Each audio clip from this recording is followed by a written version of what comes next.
everybody. Welcome to Project Herpetoculture podcast. This is episode 57, and I'm your host, Roy Arthur Blodgett, joined as always by the handsome and charismatic Philip Leitz, joining me all the way from Colorado.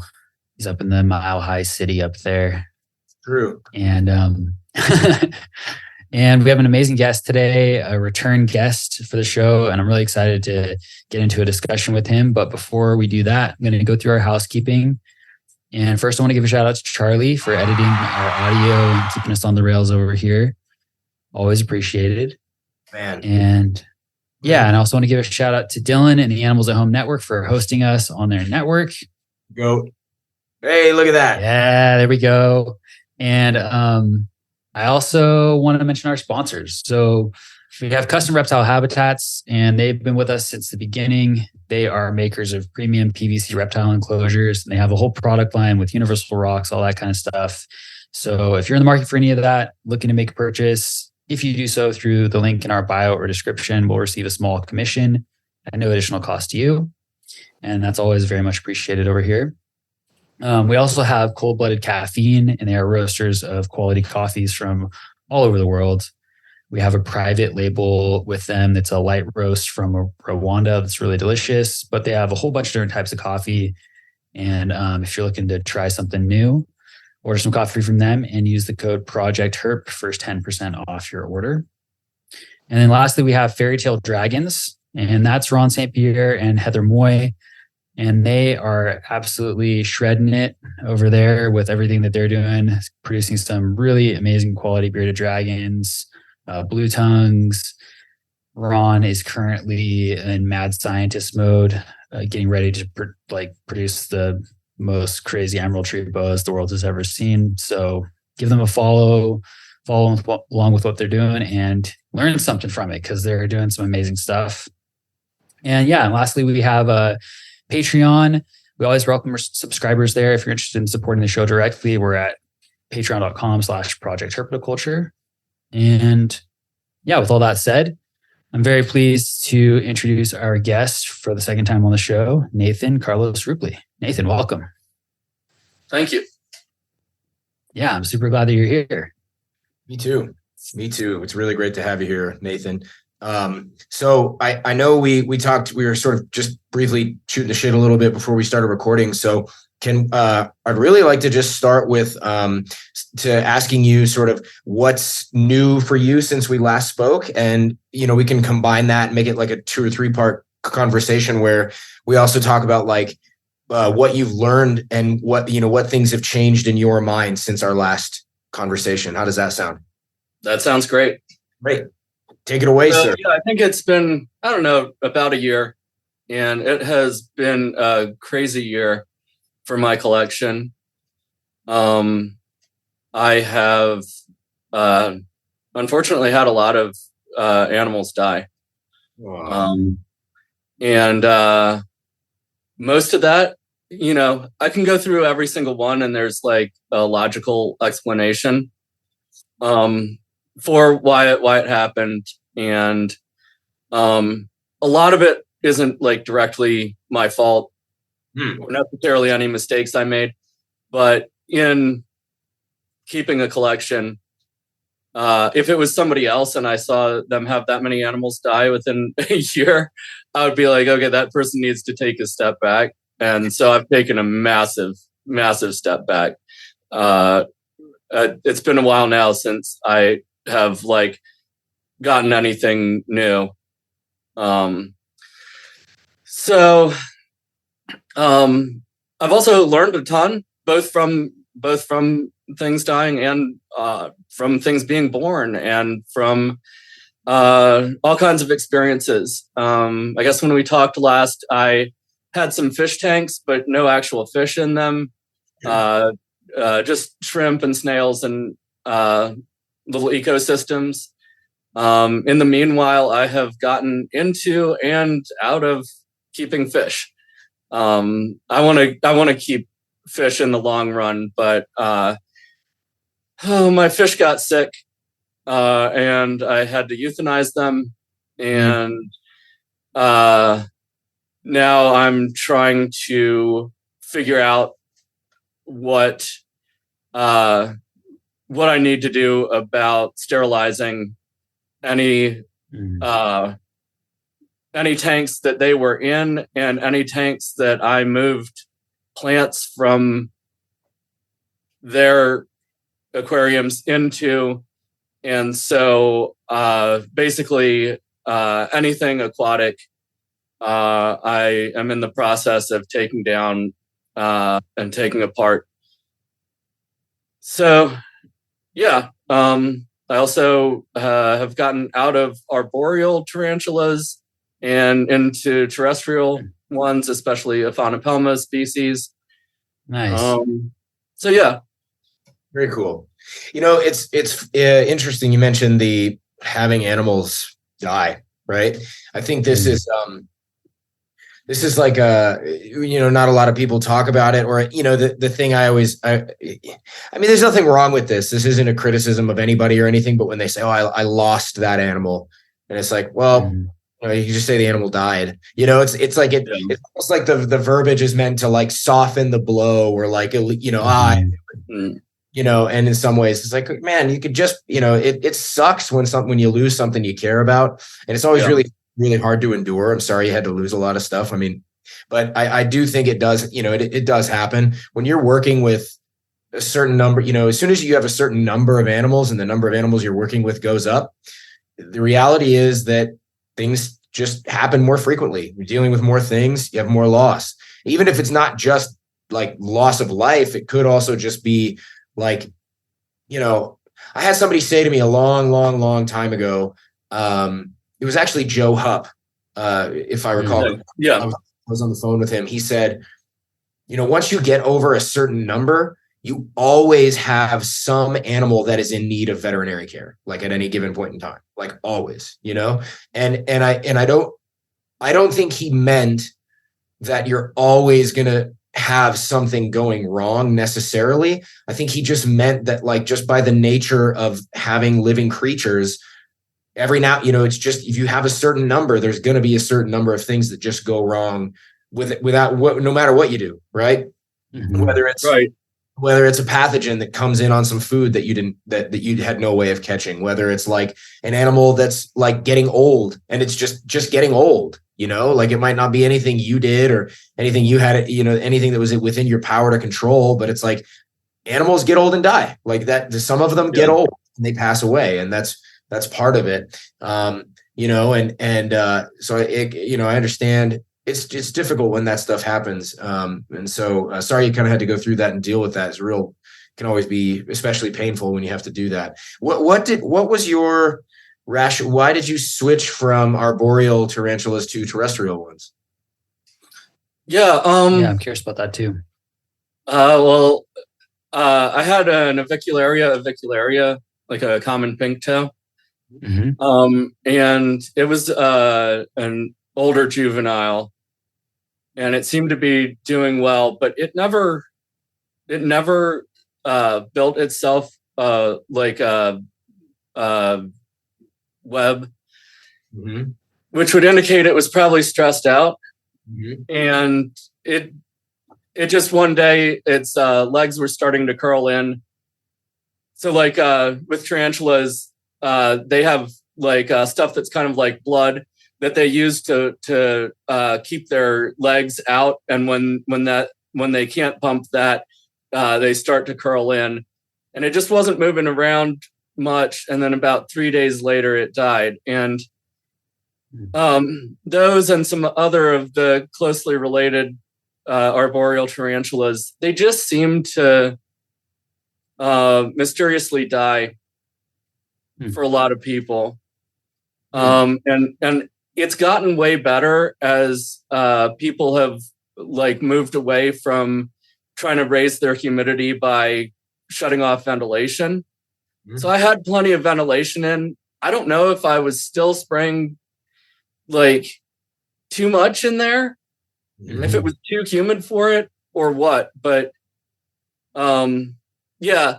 So when that happened, I wanted to get 1 or 2 more tarantulas to replace it. And my wife had gotten obsessed with tarantulas and was really wanting to handle them. Which there's all kinds of debate of whether you should, and I think you should minimally handle so that you get comfortable with it, and it helps. She a couple years ago was arachnophobic and has now gotten, so she really likes them. Right. So it made sense. All the like best handling tarantulas are terrestrial. So I got a curly hair tarantula, thinking that would be good to handle, but it's feisty. Well, we don't handle it at all. And then I got a Faunopelma calcotes, an Arizona blonde, and I generally I would say don't get adult tarantulas, but because I was wanting to have one that was good to handle and was hoping to do some educational work with it. We got an adult female tarantula, and it was great to handle. So calm, so relaxed, didn't kick hairs, any of that, until it molted and it was a female. I mean, it was a male. It was. I was sure it was big enough that it had to be an adult, but it was in the last molt before maturing. So now we've got a mature male tarantula that is gonna climb around trying to find a mate until it dies.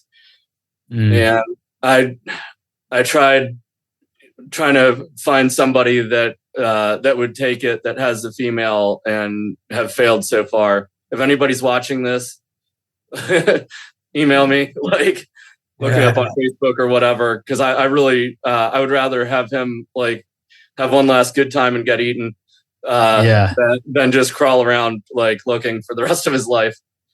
So yeah, that was I was upset that it was a male, but I do have to say, seeing the transformation from having a large, stocky, like tan and light reddish brown tarantula, and then like waking up the next day and there's a skinny, really long legged tarantula that's like mostly black with some dark brown and some like little bit of red.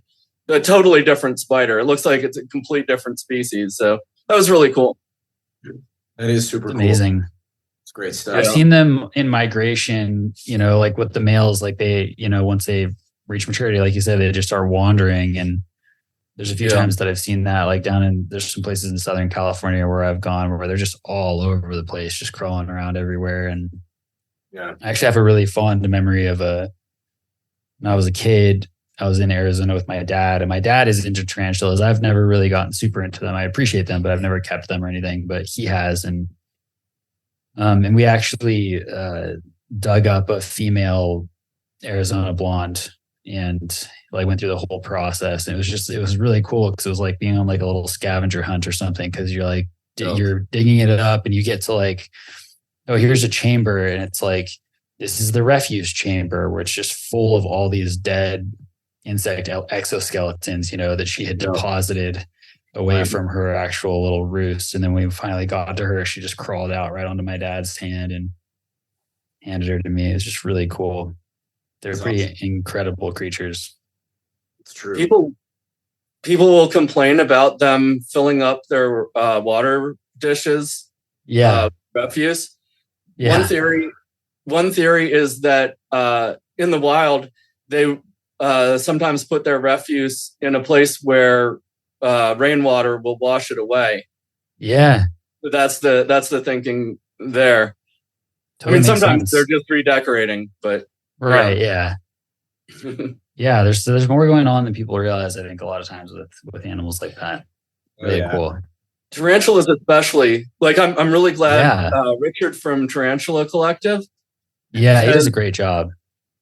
I've always liked his photography and videography and his style and all of that. But I've been really excited that over the last couple years, he has switched over to all large naturalistic enclosures for at least his adult tarantulas, and also has been bringing people on his podcast to talk about like how intelligent they are. Because I remember like maybe 4 years ago or something, I got pretty frustrated with him because he was talking about how like they don't bask, they don't need heat lamps, they're like they can't learn anything, and he has completely switched his tune on that, and that's so great. He's such a great like YouTuber. It's awesome to be like, because often I find the best YouTubers aren't necessarily the best keepers. But it's so great to see that. Yeah. For sure, yeah. It's awesome. So are there, you know, when we were talking earlier about things that you've learned or things that have changed for you, are there like philosophical or like sort of like conceptual things that have changed for you? And like, you know, and if so, do they have to do with methodology, with feeding, with like, what is it? What are some of those like the nitty gritty about what are some of the specific things that have changed for you conceptually? Yeah. So broadly, I still agree with pretty much everything that I said in the last episode, but I've been really humbled by my experiences, and you know, it's a lot easier to build some intellectual framework than it is to actually be successful with it. And so one of the things is that, you know, I talked about permaculture last time, and just, you know, using systems in general.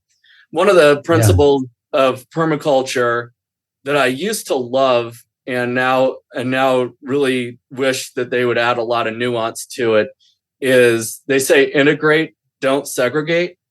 And that's total BS. Like integrating like the elements of a collection or a farm or your life or whatever is great. But in nature segregates.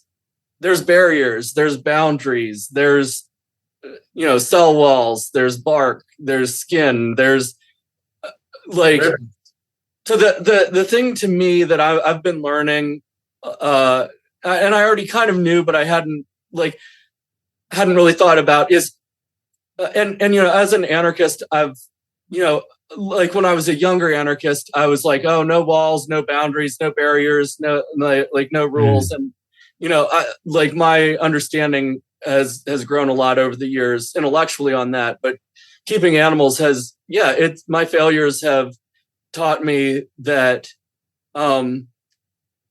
you want boundaries. Now, the thing is, you want smart boundaries. You don't want, and you can't ever have a wall or a barrier that is 100% nothing is going to ever get in. Yeah. But you also can't have something that's completely open either. No matter what you do, no matter what you believe, there's going to be some sort of middle ground between those two extremes that you can come up with intellectually, but can't exist in nature. And so the thing is, what you want your boundaries to be intelligently porous. You want your connections to be intelligent connections. And so what I've learned is,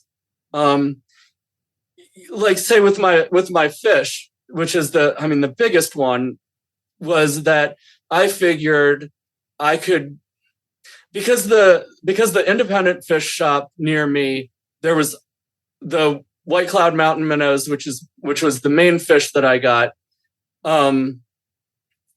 There was always some dead in the tank at the independent store. So I was like, I'm just going to go to the box store. Like, I don't see dead ones there almost ever. And I was like, if my fish get sick, I'll figure out how to like heal them, or I'll have to euthanize them. I never thought that I might face something where if they got it, they could pass it to every single creature, and everything in the everything in all of my aquariums. I was watering other terrariums with water from that because you want to reuse. You take the nutrients from the fish poop and you put it in there, but then is it still living in the soil there? Is it on the plants? So I've had to throw out a ton of plants. I've had to throw out all kinds of dirt and rocks and and I somewhat quarantined those fish. I didn't, because they were the first fish that I bought. And then when I got a few more, I bought them from the same source. I didn't do a quarantine because they were the only fish that I had, but I did put them in with my shrimp and other stuff. And then I also got some other fish, and that was a whole other story. I got some hillstream loaches. Well, I got one hillstream loach, and I was like, oh wow, this is the coolest fish I've ever had. They're these little tiny things. They're kind of halfway between a pleco and a stingray or something like that. They're only a couple inches long. They're beautiful. They're so cool. I got one, and I loved it. It was after the first couple of days, it was out all the time, eating algae, and I was so happy. And I was researching, and I saw people on YouTube that were breeding them in aquariums half the size of what I had, and they had tons of success with them. All the videos said they were easy to breed, and unlike the white cloud mountain minnows, they actually sell for enough to be worth it. So I was like, okay. So I sold off some of my reptile equipment and bought 4 more hillstream loaches. And I set up this 20-gallon long with the coolest rock work, and so many places to hide, so much better than all the other people I saw breeding them. And over the next week, they all killed each other off except for the last one. Ugh. So I had just sold reptile equipment to get them, and then this is oh, and the store I bought them from had 20 of them in an undecorated aquarium. Now, I guess the only thing I can think is both there and the other setups is that maybe I set it up too good in a sense, in that I had tons of rock work that was all touching each other. And maybe because they were able to have territories, but they weren't separated territories, that they felt a need to fight each other to the death. But yeah. Well, I mean, you just touched on something super important, man, which is context. Context is just so thinking the same. Yeah, it is one of, easily one of the most underappreciated and under considered factors in animal care ever. Okay, maybe ever is a bit of a, I don't want to speak too generally, right? But I think about this all the time.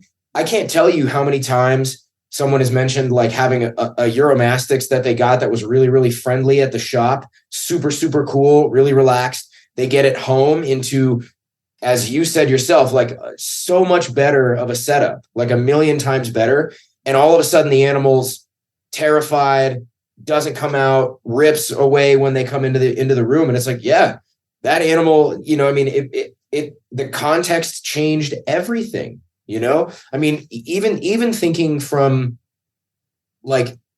there's no difference.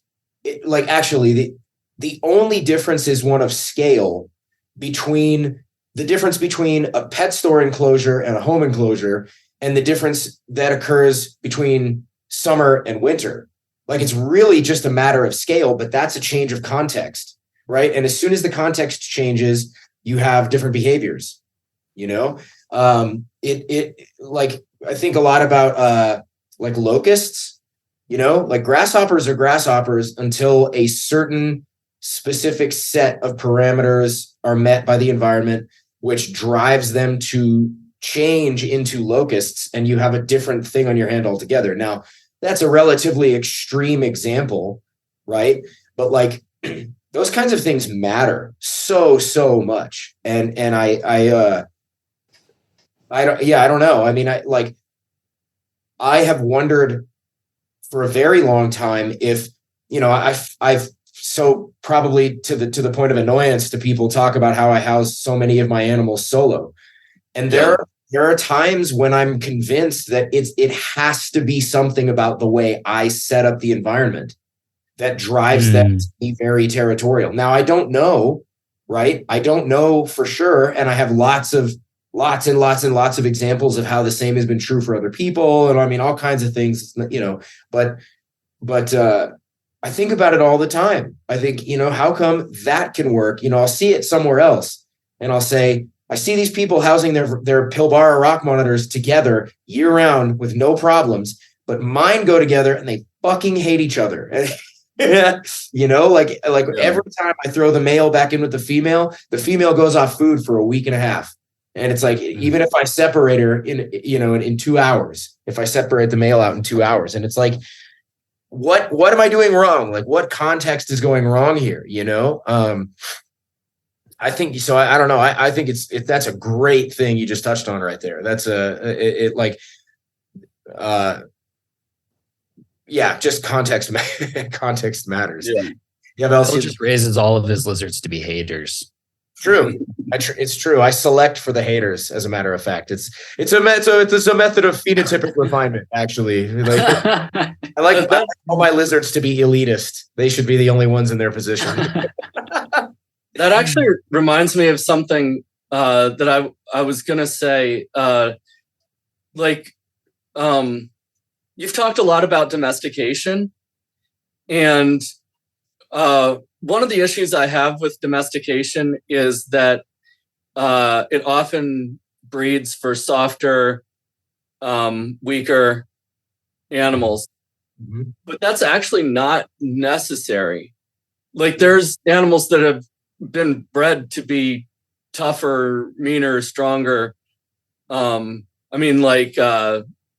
fish. Sure. They actually breed wild one back into them in order to calm them down, which it's the opposite of usual. Or, I mean, some breeds of dog, you get just massive built things that, it's the opposite of how a Chihuahua doesn't look anything like a wolf. Sure. Okay. So this is a super interesting topic to me. I should say, first of all, that a couple of things. Number one, I don't know anything about domestication outside of animals that are domesticated and maybe a handful of books that I've read on the domestication of dogs and cats. But broadly speaking, I don't know. I don't have any authority to talk about what domestication actually looks like. I have a very surface level understanding of this. And I'd like to say that I don't have any vested interest in what direction the domestication of reptiles and amphibians may or may not take. Right. So when I think about 500 years from now, 1,000 years from now, my imagination runs completely wild on what things may or may not look like. And further, I think the reality of some elements of domestication is not within the realm of controllable, because inevitably, when you select, you're making choices about selection outside of your own awareness.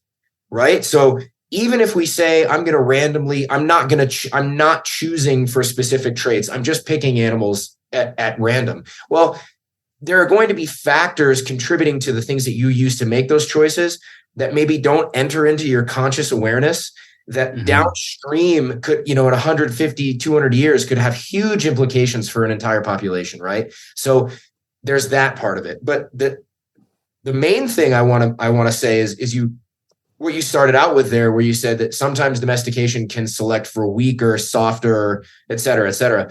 I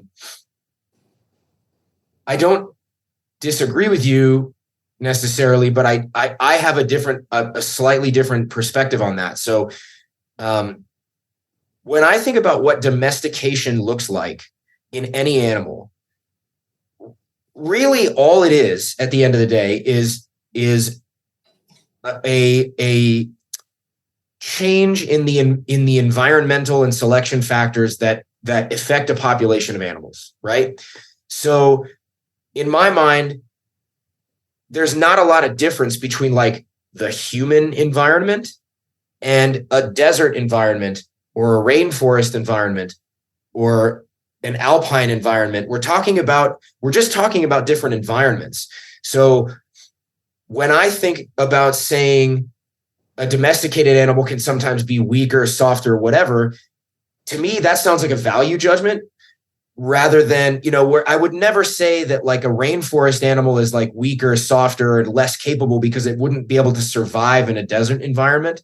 And therefore, I also wouldn't necessarily be inclined to say that a domesticated animal is weaker, softer, whatever, because it couldn't survive as well in the wild environment. However, I definitely take your point. Like there's reams and reams of papers that talk about the way we've changed dogs to the point where it causes them actual problems and actual harm. And it doesn't necessarily look the same as when an animal evolves in a more natural setup or a natural environment in which the changes are just it's more specific to the environment, and they're not changes that like detriment it otherwise, right? But I will say, there are animals who have co-evolved with things to where their survival is contingent upon their partnership with other things.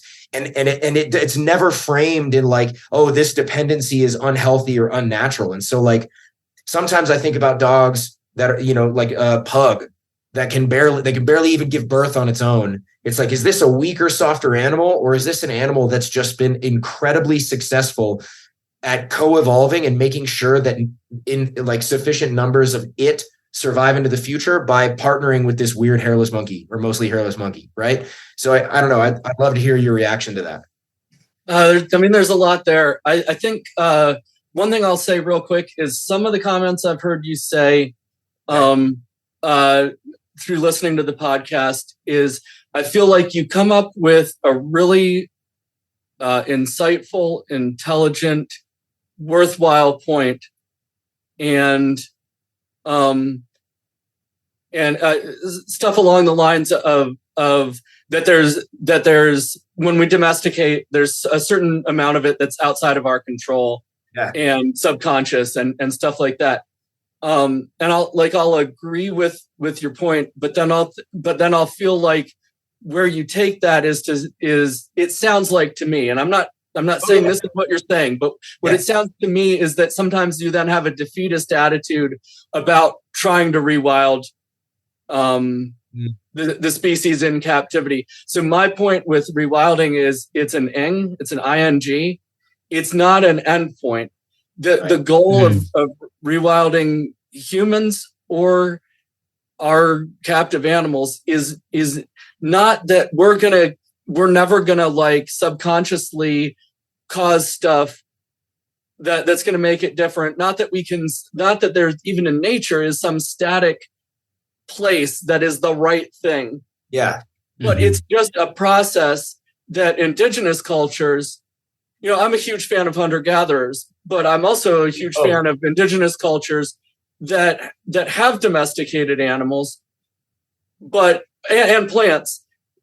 And when they've done that, they almost always try and bring back characteristics of the wild not so that they, like, corn is an excellent example of it.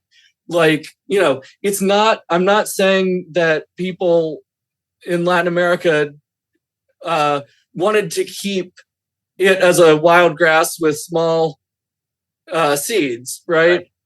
They intentionally domesticated it, and they enlarged the kernels to make it a better food.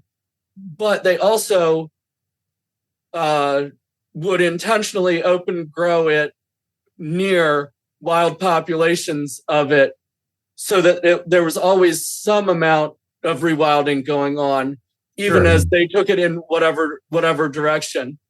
Yeah. That is a completely fair and legitimate criticism. I think I could actually agree with you. I'm sure I've done that exact thing where I've kind of taken my perspective on rewilding or all of that and just been like, well, we shouldn't, but my intent has never been to say that we should never do that. Right. Like I too, and Roy and I talk about this all the time. I'm also I have huge interest in pre-agricultural, pre-civilization human cultures and human flourishing, right? Like there are so many ways in which I make effort to build in that kind of, I mean, not in any substantial ways, but just in very minor ways. I'm always trying to build in smaller bits of like, what I'm going to imagine are hunter-gatherer methodologies into my life, right? Whether it's through the way I imagine, raising a family, whether it's through the fact that I exercise like a freak of like a weird person, like a person with mental illness, because I'm trying to compensate for the fact that I don't have to go walking 9 miles a day to find my food. You know what I mean? Whether it's, trying to realign my body, with this idea that if I was a person in a hunter-gatherer context or direct return, community, that I wouldn't have the option to go and get some kind of surgery or whatever, or antibiotics, right? I mean, I probably have neglected injuries as a result of that mindset from time to time. So I'm right there with you on that. And I don't think, by no means do I think we should not rewild, or in this case, in the case of herpetoculture, I think it's more of like a sort of like a wild preservation in a way, rather than rewilding. It's more of like let's not eliminate this, but I also think that, like, I think part of, if I ever sound extreme on this topic, it's only in an effort to try to make a counterbalance, like in my mind, if we're trying to walk this perfect straight line of the very best path forward for what we do that benefits, that most benefits us and the animals that we work with in a totally harmonious way.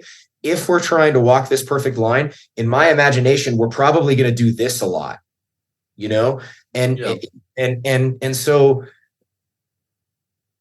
I try to be, I'm trying all the time to find some kind of middle ground between what I perceive as the two poles in our broader community. One being this hyper fixation on the naturalistic methodology, and one that appears to be this, like, and if I'm quite frank about it, completely inhumane and like degrading and like factory farming style of keeping. Like I really think that those are the two poles that exist that most people are referring to, even though I don't think most people participate in those two, right? Most people, I think it's kind of like with politics and people, right? Most people are kind of more centric, right? Like it's very rare that you get someone who's like super hard left and super hard right. Those are the more extreme, but most people are kind of like right here. It's like, well, I don't really know. And that's kind of where I find myself. And so with regard to herpetoculture, it's just been in an effort to try to do that. And I tend to be the kind of person who plays a lot of devil's advocate. So if I hear someone who's, actually, let me rephrase this last part. I tend to be allergic to certainty, right? There's an old saying I've heard a bunch of times from one or two people that I really admire that goes something like, seek the truth, but beware those who claim to have found it. And so when someone says to me like, oh, we know this is clear, this is the way it is, I'm like, well, my immediate natural reaction is to be like, is it though? So I think sometimes that might be where the extreme part of what I'm talking about comes from. Does that make sense? That makes a lot of sense. And I have some of those same tendencies. Mm-hmm. I guess where I feel the balance comes in is I appreciate that you advocate for openness to different ideas and whatnot. I can be very black and white and very certain about stuff, but I also, as I've been getting older, have started to change in that.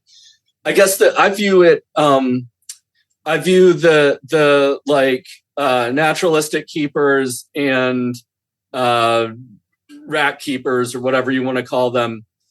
I hear what you're saying, and I agree with it to a certain extent. I would just say I find it similar to how I feel about like my friends that are political, or people that I meet that are political. It's like maybe some of my activist friends on the left like freak out over things that I think maybe there should be more nuance to, or whatever. But where I see is that for any faults that those activist friends have, at least they're not freaking Nazis. You know what I mean? And so, like, I'm not trying to find the middle ground. And I mean, of course, that's a very loaded language, and you know what I mean. But to me, when I interact with rat keepers, and to be fair, I only interact with them online, and I mostly haven't for a few years now. Mm-hmm. But it comes across as the same thing, where they're trying to defend the indefensible, whereas the naturalistic keepers, and I'll admit, I left a ton of the king snake forums that not the groups on Facebook, because there was 30-year breeders that were complete jerks. Mm-hmm. I did also leave the advancing Facebook group because I felt like I would try and bring up something that was actually maybe more naturalistic than some people in that group were thinking about, but it didn't follow the dogma. Mm-hmm. And that group was especially frustrating because it's in their rules that you're supposed to back up what you say with evidence, like peer-reviewed evidence. And I would bring something up that was out of the box, and people would just pile on me about how it's a dumb idea and it's not right. And they wouldn't provide any evidence. Yeah. It's just, and so I see what you're saying. That being said, my differences with any naturalistic keepers are on the focus or the attitude or whatnot. I've never seen a naturalistic keeper that I thought their husbandry was straight up abuse. Mm-hmm. Sure. Yeah, no. And I can appreciate that. And I also think that, my desire is not to condone abuse in any way. It's just to be I'm not interested in anybody writing off an entire practice wholesale. That's what I mean, right? So it's yeah, are there situations where I mean, of course, I've seen plenty of rat keeping situations that are obviously abusive, right? And then I've also seen plenty that are not at all, right? And so I guess it's more,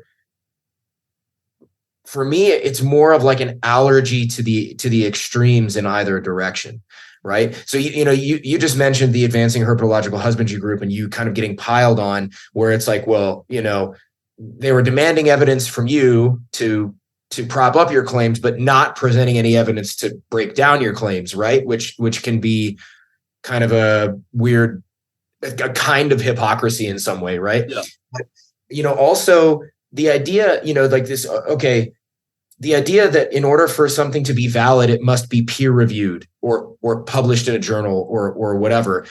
Sorry, but a huge amount of what we know about our animals had nothing to do with a lab coat or a degree or a certification or anything of the sort. Like, I mean, and this isn't meant to talk about me specifically, but like, I have more uromastics on hand than probably anybody else in the world, honestly. Like, you know what I mean? I'm sure there's some random invisible people out there who are not present online who breed euros in the hundreds. Who knows? Maybe they're out there, but like, I've got a lot of animals, but I don't have a lab. I don't have a white coat. I don't have a degree, but you'd be hard pressed to convince me that the things that I'm finding and seeing in my animals isn't valuable information. Is it peer reviewed? No. Is it, but that part is less, I don't know. It just seems like how can you pass this off as not valuable, right? Like, even if it's any kind of insight starts off with it happening one time, whether that insight ends up proving to be right or wrong, right? It has to start in one place with one thing somewhere. And then we can say, okay, now, but then the more we build out our information, then we can sort of parse things apart and say, well, we didn't account for this, or, well, we were just having conversations about context, right? I talk all the time about the differences between what I do and what the people who buy from me are going to be doing, because it's a totally different context. I don't ever want the language that I use around kind of walking the line, like walking the center line, to come across as condoning of anything that I find abhorrent. That's never, ever my perspective. But I just, I've never appreciated the language that just writes off anyone who's ever kept something in a rack as a fucking horrific monster. It's like, there's lots of examples of how that's not true at all. Right. So yeah, I guess it's more about that. For me, it's just more about the allergy to the certainty, the allergy to the extreme, and the allergy towards the generalization of any one group of our community, one that we truly don't have the luxury of being involved in, like intertribal warfare. Like, we can't, we're all keepers of the same stuff. We can't afford this, right? Like, if we're fighting amongst ourselves, we're just not, it's going to be more difficult to move forward and present like a unified front against the people who want us to not be able to do what we're doing. Right. It doesn't mean that I think we shouldn't punish bad behavior. Of course. Absolutely. Right. But it's just, I don't know. I just think it's kind of a complicated, it's a complicated topic, right? Yeah, it is. And I also feel like, I don't know, again, all this, like, I agree with a lot of what both of you have said. And another thing that just feels important to bring up too is just like how much of this feels like a really online dynamic, because I think that there's a way in which these like conversations would be less charged if they were happening, within the context of like your local herp society, where you like actually know the other keepers there and all of that stuff. And again, this is applying more to like this middle range of things and maybe less to the extremes. Cause like, if I'm going to the Herp Society and I know someone there is, doing really horrible stuff to their animals, then I'm going to be inclined to speak up about it in that context. Right. But, I think that there's a way in which it's really easy to dehumanize one another when you really, when you're interacting across the medium of the internet, essentially. And when you're interacting across these like intermediaries of screens and all of that stuff. And it just like reaffirms for me the value of actually having personal relationships with other keepers when you can find them, and face-to-face interactions with other keepers. And like there's a lot of people who I befriended in the herpetoculture community whose keeping style is very different from my own, but there's like mutual respect and there's also mutual learning that occurs regardless, and I just wish that there was more of that was more visible in these online spaces where it seems like often what's the most visible thing is when there's these debates and vitriol spewed back and forth. What's one of the things that I think has come as a result of this podcast is like, we've talked with a pretty wide range of people, like from a lot of weird backgrounds. And I think we're going to talk to more, I think as time goes along, like, Roy and I, we can't necessarily talk about all of it, but 2024 is going to be a huge year for this show, right? Like a huge year. We have some really, really big plans. We have some really great stuff kind of set up that I really can't wait to discuss more about in particular.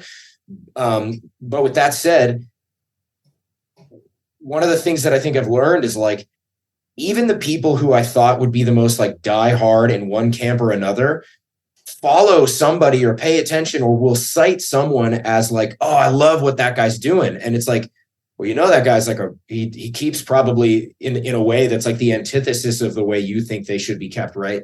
But it's never, at the end of the day, like people appreciate good work when it's being done, right?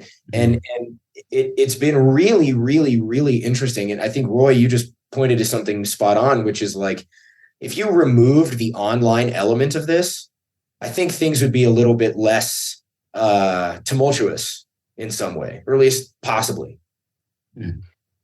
I agree that overall it would be. I think for me personally, it wouldn't be. I tend to speak out in person in ways that people hate just as much as I do online. Ask anybody from my church. But one thing I want to talk about is there a line?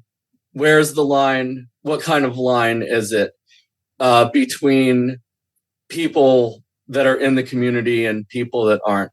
So for me personally, I do not view myself as being in the same hobby as most of herpetoculture. Okay. Not because I'm so great and better, but just my motivations are absolutely different. Like I'm not a part of this project in a lot of ways. Like, no, I'm not talking about you and Roy's project. I'm talking about the broader project. Sure. There's nothing to me that I have any interest in, like trying to breed the weirdest mutation and then layer it with 50 other mutations. There's nothing, there's no part of me that relates to that. Now, that being said, I learn from those people, even people I consider the worst. I still learn from them, because sometimes you learn from somebody what not to do, or sometimes sometimes people have like, you can disagree like completely with their keeping style, but they still have lots of knowledge. Like, oh, sure. The guys from Nerd. Like, I think honestly, it would be very hard for me to see them face to face and hold back. Like I absolutely loathe their attitude towards animals and toward how they promote themselves and their animals. I cannot say enough how much their animal husbandry and handling of animals makes me sick to my stomach. That being said, they know a lot of stuff too. And so I've backed away from even watching them with their like doing surgery on animals, but until like I was aware of that, like I would still watch a lot of their content, even though it was cringe and I felt abusive to the animals.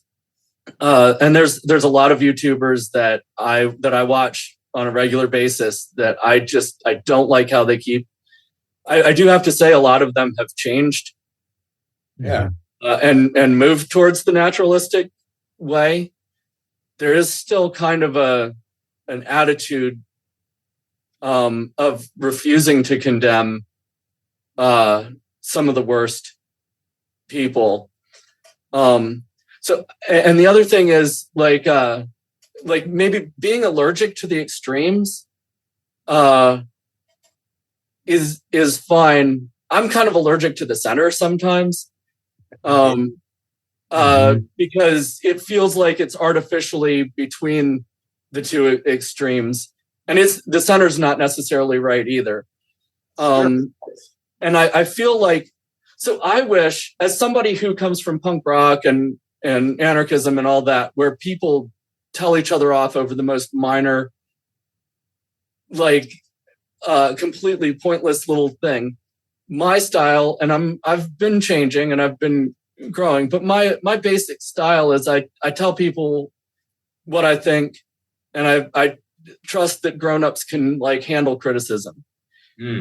I've found in the rat keeping community that's not very true.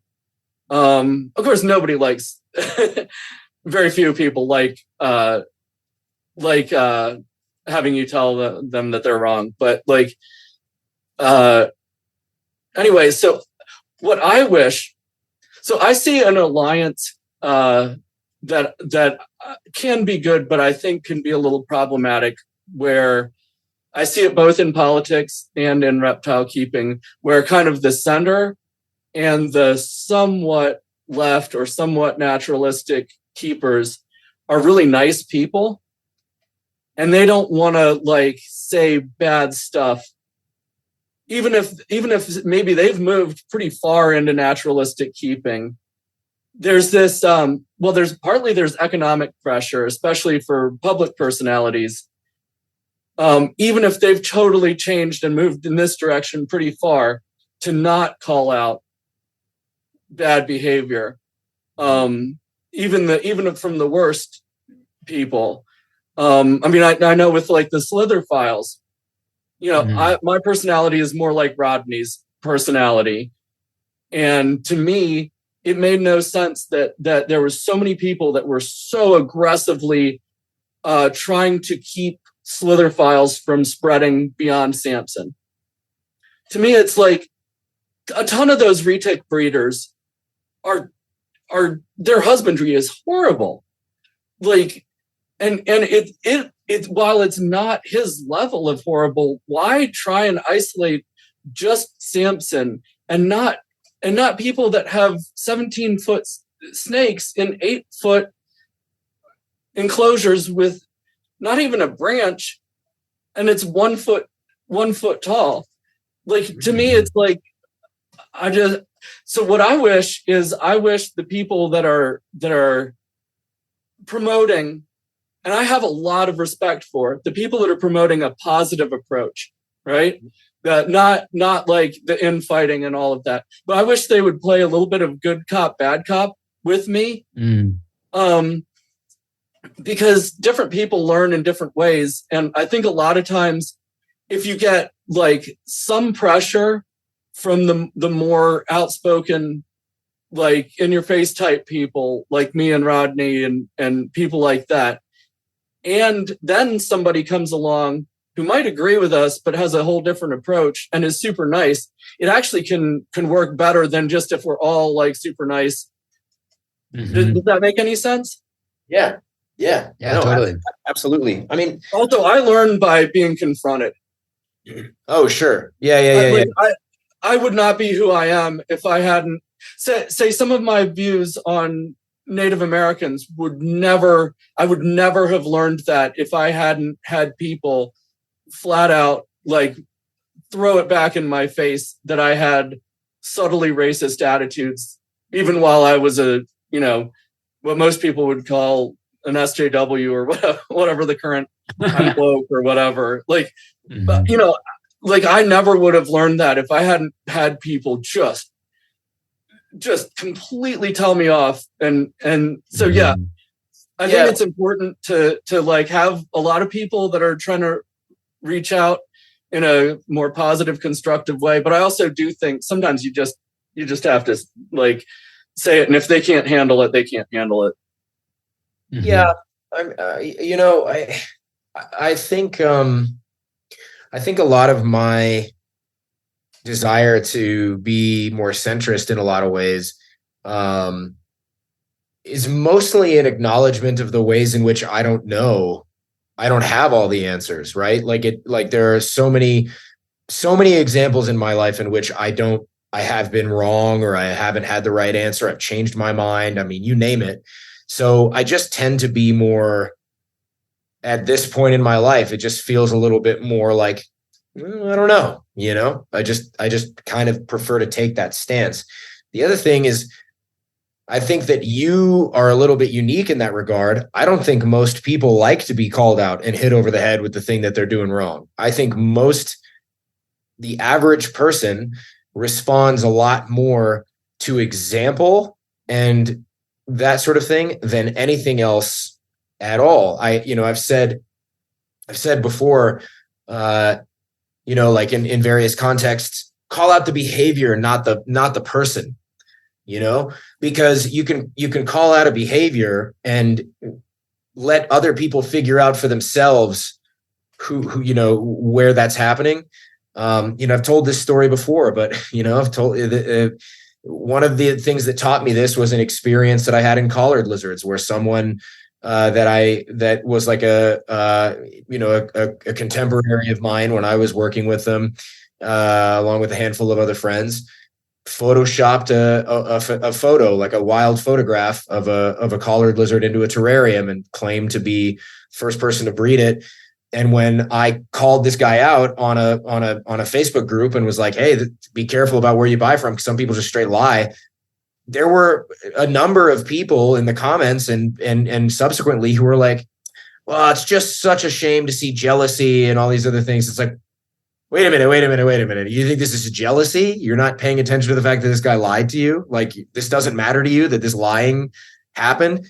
And I think that's kind of like reflective of some aspect of reality, right? It's very difficult to involve like a specific person or a specific company and say, this person or group what did X and screw them and fuck them and blah, blah, blah, blah, blah. People don't respond to that in the same way as they do, hey, this is not this behavior. Look, I mean, sometimes, of course, like the more extreme you get, right, the more important, I think. Obviously, if somebody gets, I'm not just going to call out murder. I'm also going to, I'm also in favor of punishing the people who murder, right? So it's, but I feel like there's just like a lot of layers. It's very rare that a lot of this stuff is as one dimensional as people like to make it out to be, right? So like another example, someone might take issue with the way that certain people keep their animals, but they don't necessarily like they're not going to have the same kind of arguments around the way we treat the food for the animals that we keep. Right. And we often tend to subscribe to a hierarchy of life. It's like, I'm going to advocate for the retic, but I'm not going to advocate for the mealworm. I'm not going to advocate for the cricket, the rat, the, whatever it is. Right. And we, so it's like, it gets really, really hard to square every one of these issues. The more you expand your focus on where the problem falls, like, because does it just fall on somebody keeping retics in a way that we don't like, or does it also fall on other aspects that help facilitate that trade? Does it also fall on people who are keeping animals that don't also keep, maybe they don't keep retics, but they're keeping other animals in a, but we in a similar fashion, but it doesn't register for us because they're not a 30-foot snake, right? And none of this is to necessarily excuse anything that would be considered bad behavior or abusive. That's not what I'm suggesting at all. I'm just suggesting that, like, there's a lot to it, there's and there is no such thing as a free lunch, right? Like how much of the cobalt that goes into the batteries that any one of the three of us are using in our phones or in our computers was, mined at the expense of human capital, really, like unfortunate slave labor, probably all of it. Right. And it's like, and there, I think where we take issue is with the immediacy of our relationship to that questionable behavior. So like, if I'm, if I'm the one buying the frozen rodent as a feeder for one of my snakes, I don't think twice about where the rodent came from or how the rodent was euthanized before it became frozen so I could feed it to my snake, right? I don't know. I go back and forth on this, but if I'm the one putting a 30-foot snake in a 12-foot box, then I'm going to feel pretty damn weird about it. And it takes a lot of cognitive dissonance to separate myself from that, right? So yeah, I don't know. I'm curious. Give you guys some more room to hop in here because I feel like that was a long-winded. You want to go, Nathan, or should I? You can go. Okay. Yeah, I mean, I guess my thoughts on this, I feel like I've expressed this a little bit before in the past, but it's like that there's room for all of it. Like there's room for different there are different ways to participate in the resistance, if we're gonna think about it in that way, and like, I think that what you just said about like the immediacy too, Phil, is interesting because like, and it also actually ties back to like how you started this section of the conversation, Nathan, which is like that, like, like you don't see yourself as part of like the broader project. You're like, it's a different thing for you. And I used to really feel kind of similarly to that. I felt like I was like the hobby that I was participating in or the interest that I was pursuing was like bore almost no relation to like the other side of the spectrum of quote unquote herpetoculture. Right. And I think that on some level, like being part of this podcast and also just like feeling on some level like indebted to like herpetoculture as a community for its impact on my life in positive ways over the last few years. I felt like I feel a little bit more integrative of like, okay, like, if I'm a herpetoculturist, like I'm a herpetoculturist, and that includes like this whole herpetoculture as a thing is this whole mess, and I kind of feel like the same way about like being a human being, in these times, like, right. Like I think about like, like Walt Whitman, he's like, he said, I'm as bad as the worst, but thank God I'm as good as the best, and like, I'm like, I like that. I like to inhabit that innate contradiction of being a human in this time. And try to inhabit that with as much like grace and as little attachment as I can. I'm very rarely successful at that, but it's what I aspire to. And I think I feel similarly as it relates to herpetoculture. And at the same time, like I insulate myself from the worst of it, frankly. Like I don't watch the YouTube, creators, the content creators that are doing stuff in a way that I find abhorrent. Same here. And like I didn't go look through all the images on the Slither files. Like in fact, I was late to even hearing about the Slither files, like because my like world within herpetoculture is pretty small, and there's like a handful of people that I like talk to regularly, and like I follow the accounts that I follow, but also even in that, like I'm trying to like not spend as much time on my phone, because I know it's just not good for me as a human being. And so I'm constantly torn between the fact that like I have to accept that I'm actually a pretty sensitive person, and I have to kind of like guard my gates to an extent, and manage my consumption to an extent, because it like I'll get spun out, and so there's all of that. But at the same time, when I do see things happening in a space and I feel like I do have the potential to influence or like contribute something valuable to the conversation, I do want to take that opportunity. I think that that's important to do, and to follow through with. And it's a bit weird because like I have almost no connection whatsoever to the retic community. Same. And it's a trip, because it's like that whole thing that's happening there, where there's like, it's a big thing that's happening in the retic community right now. And really what we should do is we should have somebody on the show to talk about it. Totally. I agree. And try and like bridge that gap a little bit. Because the reality is like, I don't know any of those people. Like I just don't. It's interesting because it's like you say, Nathan, like like what you're doing in herpetoculture is not what they're doing, and it's similar for me. It's like there's this project is actually massive and multifaceted, and there are multiple communities within it that some of which have almost no overlap whatsoever. It's like the overlap between like the people working with polychris and the people working with retics is basically zero. Like I think that there's no overlap. And maybe I'm wrong on that, but like I don't see it. And so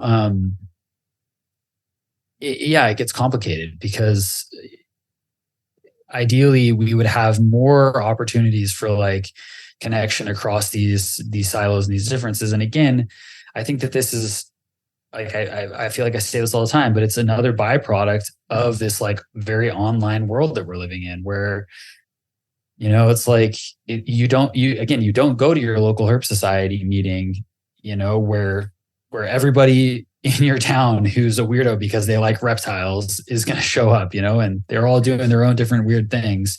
Right. Instead, it's like you go to your Facebook group for the niche weird thing that you're into, and if that's false water cobras, you're in the false water cobra group. And if like that's retics, you're in this retic group or whatever. And, these like larger kind of like broader groups often become like just echo chambers of whatever line they're trying to toe, whether that's the AHH or whatever it is, and so what I long for again, and I'm just going to keep harping on it, is like more spaces where we can actually meet each other, see across the room, and get to know why we're doing all this, why we're doing the things that we're doing. Because again, that's why we ask the question at the end of every episode of why herpetoculture. The reason why, like, when Phil and I were initially talking about doing this podcast, I was like, I really want to ask this question, is because there are so many different answers to that question. And I realized that at a certain point that like, why Bill over here keeps herps is completely different from the reason why I do it. And that's not necessarily a problem. but it's helpful for me to like keep that in mind, because it does feel like otherwise we're in different worlds, and like what I'm doing bears no relation. So anyway, Yeah. I don't know if any of what I just said is coherent, but that's kind of my ramble on it. It was all coherent. It was entirely coherent. There is, so I've been lately I've been reading this this book that was recommended to me sort of simultaneously from both ChatGPT and Roy, and it's this book called Arctic Dreams by Barry Lopez. And one of the things that's been like in the part of the book where I'm at the moment, there's something that really stands out to me in a way that's like really profound, which is he's talking about how industry and sort of like Western scientific influence and what have you kind of desires to summarize a creature, right? We kind of desire like a synopsis, and I feel like, and he goes on to sort of describe how like there's kind of a resistance to this. The more closely someone works with a given group of animals or like a group, a place, there's this huge resistance to summarize that place, because you've spent enough time around it to appreciate all the nuance and the subtlety, right? And I feel like this feels just insanely applicable to herpetoculture right now, like I think that, like it applies in this conversation, right? There's a desire to summarize rack keeping. There's a desire to summarize naturalistic keepers. There's a desire to summarize retic keepers and blah, right? And I'm not suggesting you're doing that, Nathan. I'm just saying, generally speaking, that's kind of like what's going on here. And it resembles like, there's other things that it made me think about too. Like the number of people who message me who say, which Uromastic species is the most tame? And I'm like, it's got nothing to do with which species. I can't answer that question. It's not about which species. It's all about the individual, right? Or like the broad herpetocultural desire to summarize an entire genre, right? Like, well, like, and again, this is someone who I consider a great, teacher out there, and someone who Roy and I work with, which is Mariah at Reptifiles, right? She just posted a video about chuckwallas and about how, our chuckwallas are the best, are these possibly the best reptile pet? And it's like, well, as someone who works with chuckwallas and has for a long time, I don't think they're they're like not like a bearded dragon at all. They're nowhere near as good a pet as a bearded dragon. And now that doesn't, I'm not trying to, this isn't in a way to refute Mariah or her, like generally speaking, they're probably a better choice for a lot of people. That's not what I'm saying. Like, but I'm mainly pointing to it as an example of like how there's a hunger out there for people who want a video that says exactly that. They want a condensed 3-minute TikTok length, not even 3-minute, right? They want a TikTok length video on exactly why that's the right animal for them, or exactly why, you name it, like literally name any subject and you can find a super short, like all you need to know about Rome in 2 minutes. It's like, what? Rome wasn't built in a day. You can't give me 2 minutes of some summary of Rome. It's like, it's not possible, and so I don't know. It just feels like this just feels like a very important thing. Like you need to have a certain level of intimacy with what you're talking about and with what you desire to. Maybe that might be why so much of there's like this huge aspect of herpetoculture that feels like I don't even overlap with it. Now for me, from my perspective, I can't help and don't please don't take this the wrong way. This isn't meant to be a refutation of what you said or a criticism at all. But I can't help but notice the ways that you overlap with the retic community. Like, to me, those overlaps seem obvious. Now, I totally understand what you're saying in the ways that you are very, very distinct from that community. And so I'm not at all trying to ignore those things, but it's like,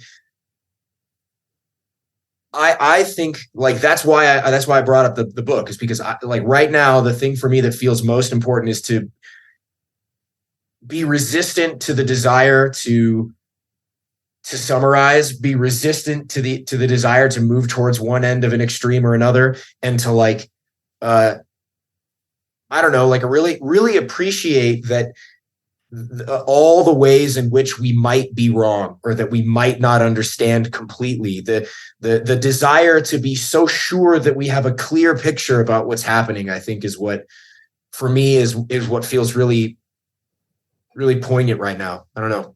Sorry, I was long-winded. I want to kind of shift directions a little bit, but sure. I hear what you're saying there, and it kind of made me think about one of the things that made me want to punch the TV when I was listening to you talk about naturalistic fallacy and stuff Sure. like that. So one of the things was when you said that, it just kind of offhand, that if we were going to live like hunter-gatherers, we'd all have to not have marriage and just have completely open relationships and whatnot. And I know that is a popular idea that some authors have been sharing a lot. From my understanding of anthropology and my personal experience, I would say that idea is either wrong or at least not very nuanced. Mm-hmm. And I would say that there's not a single hunter-gatherer culture or indigenous culture, even more broadly, that has the same type of marriage that a puritanical European culture that some of us come from would have. Marriage is not, marriage in indigenous and hunter-gatherer cultures is not the same as whatever puritanical people came over from Europe. And I would also say that I've never seen any evidence for a single hunter-gatherer, definitely culture, and probably indigenous culture, where there's no such thing as some sort of a marriage. Sure. Yeah. Specific. That was very off the cuff. But what I meant by that was monogamy specifically. Marriage. Sure. That's been, sort of like a varied institution and has had many, many, many different looks for a long, long time. But specifically sexual monogamy is a total new. It's not. This obviously is a very, very different discussion at the moment. But even biologically speaking, we don't bear any resemblance to sexually monogamous creatures at all. We just don't. It's now we're really. What I would say is that every culture has is somewhere on a spectrum, mm-hmm. And that monogamy is generally, there's some version of an idea of monogamy, but then there's release valves. Sure. Of various kinds, and so that it's somewhere. There's a huge diversity, even within hunter-gatherer cultures, but especially if you look at indigenous cultures more broadly. I've been to villages where the whole village is a guy, his 50 wives, and all their kids and grandkids. So it obviously. There's a huge difference.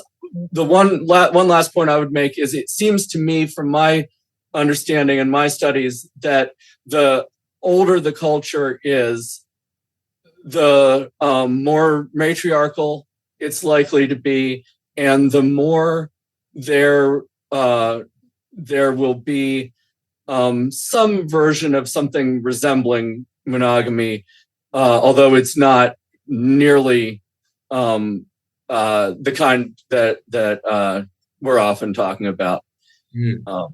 But anyway, so that was just one thing, and that fits in more broadly with kind of the you've brought up the naturalistic fallacy a lot. Yeah. And I think this is a place where we might have different definitions of stuff. From my understanding, and I'm no expert on this, but in philosophy, what I think you're talking about is an appeal to nature, not a naturalistic fallacy. From my understanding, the naturalistic fallacy is not about nature versus domestication or whatnot. It's about nature versus supernatural, or basically the naturalistic fallacy is putting forward that something is right because it exists, not because it's wild, but just because it exists. And then the appeal to nature would be the fallacy of saying that because something is not human domesticated origin, it's necessarily better. Interesting. Yes. And so what I would say is I have kind of two things about some of the stuff that you've said about that that I've been thinking about. And one is from kind of a philosophical Western scientific view. I do think that that those fallacies make sense, and but I would just point out the fallacy, where just because somebody puts forth a fallacy to defend what they're saying doesn't mean that it's inherently wrong either.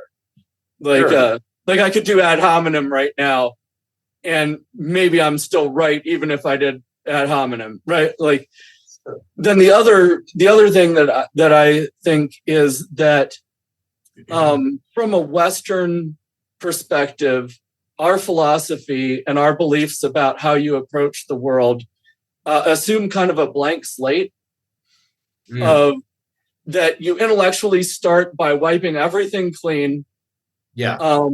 And then you say, well, from here, obviously, just because it's natural, you can't just say it's better.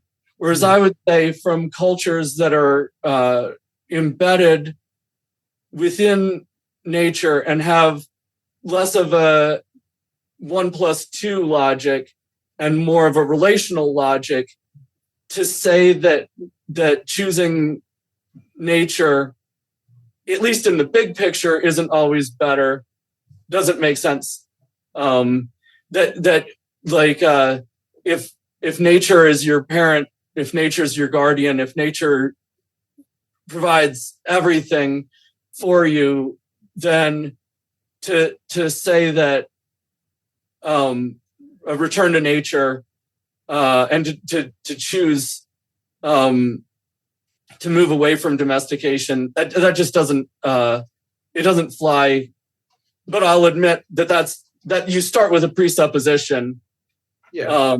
From a Western philosophical view, that you can't start with that presupposition. But when I'm starting from that presupposition. Sure. So, yeah, I mean, I can say that I don't, maybe I might be getting my terminology incorrect here. That's totally possible. My understanding of the naturalistic fallacy is it's basically just a concept that says, that there's an error in assuming that just because something evolved to be a certain way, that it's automatically good, or that just because something is natural, that it's automatically good. And if that's what, if I'm correct in that, which I might not be, but I think that's what it is.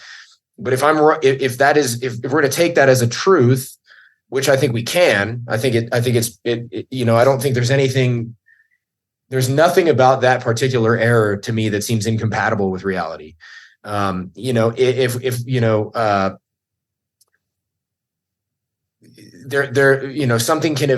can evolve naturally because it has great success in the natural world, but be sort of like a morally horrific thing. You know what I mean? I think that's entirely possible. And now, obviously, it's maybe not a perfect. It may not be a perfect like transplant. Like it may not be the most perfect thing to apply to what we're talking about in terms of naturalistic keeping, right? It's just meant to be another tool in our navigation here, right? Like we don't want to, like, we don't need to have the natural world as our North Star, because the natural world in and of itself is not easily definable, right? This is also why I've talked about what makes something natural and unnatural, right? Like, and I don't agree with, I've said this in that show too, which is I don't agree with a worldview that places human beings in opposition to the natural world, or somehow outside of or different from the natural world, right? So, go ahead. That's why I prefer wild versus domesticated instead of natural versus unnatural. Just a humorous point. I saw a product at the grocery store that was 100% natural, and I called BS on that because how do they know there's no ghosts in there? There may be a percentage of it that's supernatural. Like they can't convince that. But anyway, no, I agree. Like one thing that our culture is horrible at is that like it's like this radical, mind-blowing thing when you tell somebody that we're part of the ecosystem, even if we live in New York City, or that pollution is like isn't just out there. Right. That you can't pollute out there and have it not to a certain degree be in here. But that kind of brings me to my thinking about morphs. Okay. I would be probably considered on the extreme end of not liking morphs and not thinking that they're ethical. Okay. That being said, I am not 100% opposed to morphs. Sure. For a couple reasons. One is that I think indigenous cultures are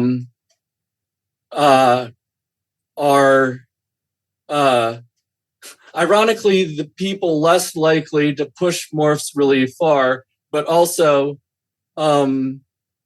they may have be better equipped culturally to handle something that I think is inherently dangerous, but not 100% a bad thing. And so to me, I think my biggest problem with morphs, I can repeat a lot of stuff that people in the animals at home circles have said about the problems with morphs. But to me, it's not even a problem with morphs. It's a problem with us and our culture. And this makes it impossible for me to ever have any influence on anybody that wants to breed morphs, is because nobody's going to listen to me, because our culture, I think it doesn't, its basic foundation is incompatible with the type of restraint and nuance that I think would be fine. The other thing about morphs that might surprise people is that right before I found out that I was going to have to euthanize my fish. I almost bought a morph of guppies and was going to breed them. And I mean, anybody that knows me is probably like, what? But here's my reasoning. One is it was done by a Japanese breeder who I felt didn't inbreed them nearly as much as a lot of morphs are, in that they had, while they had a general look to them, they had many different variations in form. And then the other one is just like, as much as I can be an extremist, I sometimes like to do things that I don't believe are ethical, in a more minor way, in order to be able to say, I've tried this, I've done this. Okay. Does it change my mind, or does it reconfirm what I'm trying to say? So as extreme as I can be, I don't want to come off as this like black and white moralist over here. Like I was really excited. It's Ginga rubra, is the name of the morph. They're really beautiful. But yeah. So can you get into a little more detail about what it is about? So okay. So I guess I'm just I need a little bit of clarification here, because, and I think that we could have an interesting discussion on this topic in particular, because I have my criticisms of the so-called morph market, but I also am a participant in that market, right? Like I've made it very clear that I've got an albino Euromastix J right now. Like I've got other stuff I'm working on with Euros. Like, yeah, boo, what a loser, right? But I think that like what I'd like to do is I'd like to make a distinction here, and I'd like to table and keep out of the conversation the kinds of mutations that cause detriment, right? So I'm not talking about scaleless stuff. I'm not talking about spider or enigma or lemon frost, the stuff that causes like a legitimate deleterious like suffering, right? Like that's not what I'm talking about here. I'm just talking about other stuff, like literally almost anything else that's just a weird looking animal. So would you mind just giving me a little bit more detail about like the ways in which you don't agree with the morph market, and then, with morphs rather, and then why you were going to work with a morph guppy? Yeah. So I would just say that, I don't know enough to say anything definitive, but personally for me, I would include albino animals, especially ones that are basking animals, in with the deleterious ones, especially like albino iguanas, where people will advertise them as being more tame because they go blind when they bask. I don't know how common that is with other ones, but I'm concerned about albino animals. Not that they can't have a good life, but I feel like it complicates them having a good life. So there's that.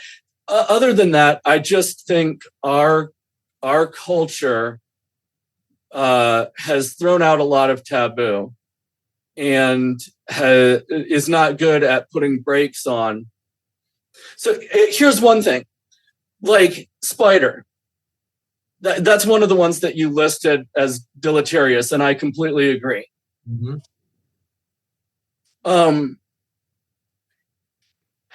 So one of my issues with morphs is that you are creating this thing that it may show up in the wild.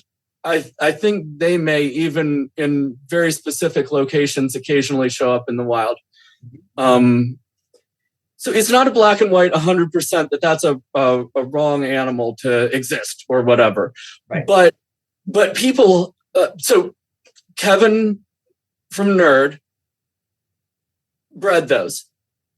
Like, they showed up in his collection first, And he saw the wobble and he thought it was cute. And he continued to breed them and spread them to other people, and other people thought they were beautiful. I don't personally get it, but I don't have to. They saw beauty in those, and they continued to breed them. And it wasn't until a certain point when it became really obvious that there was some sort of a problem that more broadly people started to speak out. And there's still people, very influential, large, well-educated YouTubers that have put out videos about how it's not wrong to breed them. And to me, it's just, our culture is so unwilling to apply self-control that it's beyond one person. Say one person decides to breed a certain kind of morph. I might not like that, and it kind of goes against my aesthetic, but ethically, I'm not like, okay, so maybe it's you, right? I disagree with you on some stuff, but I respect where you're coming from. That it's not for the money. It's not a freak show. It's not, like, you love the animals. Like, I don't have a problem with that, but I worry that once you sell them, they're out there in a culture that most people, and it's kind of my problem with herpetoculture broadly, even when it's not morphs, is, I'm breeding my long-tailed grass lizards, and I'm just like, well, first of all, the babies keep dying, but other than that, like, it's really hard for me to feel comfortable putting them out there. But the reason I'm doing it is because I think it's better to breed them and put them out there than keep taking them from the wild. Sure. Well, so this was kind of where I tend to end up with a lot of people when I have this conversation with them, which is like, if you take the morph part out of it, if you take the genetic variant, like the weird visual look out of it altogether, it's no different than any other part of herpetoculture. Like, if we table the ones that have a real problem, right? Like legitimate issues, and we just talking about having different looks, it's all the same, right? Whether it's a rare animal or a more common animal, whether it's a huge animal or a small animal, whether it's an animal that looks like the majority of them in the wild, or it looks like that weird freak that shows up every now and again that's like looks totally different than all the other ones in the population, which, if we're going to talk about indigenous cultures, a lot of them revered those things, right? Some of them, would say, oh, that's an albino moose or an albino grizzly bear. Things are, whoa, this thing must be a god, or maybe it's like a devil or a demon, who knows, right? There's all kinds of stuff, but that's not even the point. The point I'm trying to make is that the distinction between having mutations in the game and not is an arbitrary one. It's all the same. Like, you're still, like I don't everything. Well, yeah, but that's what I'm saying. That's kind of what I'm getting at, is like again, when we remove the mutations that have real problems with them, as soon as those are out of the picture, in my mind, it doesn't matter anymore whether we're breeding wild type or not, because we've got animals in boxes, in our homes. Like, it doesn't, they're not going back into the wild. This is for our enjoyment. This is art at some point. Now we're just talking about preference, right? Now we're just saying, like, I just kind of happen to like the way this thing looks. Like, it doesn't mean, I don't have to, and it's not a value judgment, right? In the same way that you were just saying, well, it may not be my taste, but I totally understand why someone might want an albino ball python, right? Because I can see it's not what I would like, but I get that someone might like that thing, To me, go ahead. Yeah, no, it's okay. No, please go. To me, it's kind of like, to me, it has some similarities to locality. Yeah.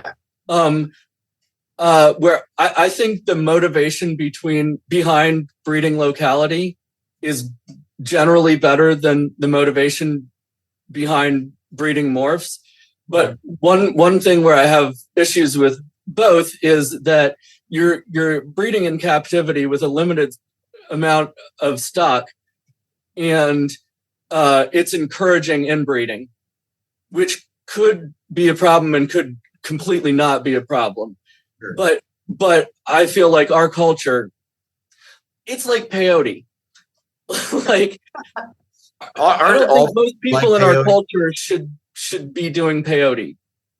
Do I think like an indigenous culture should? Sure, they've got thousands of years of cultural guardrails built around that. We're a bunch of people that have no cultural memory. And so for me, like I think morphs are dangerous in that you have to discover which ones are problematic and which ones aren't.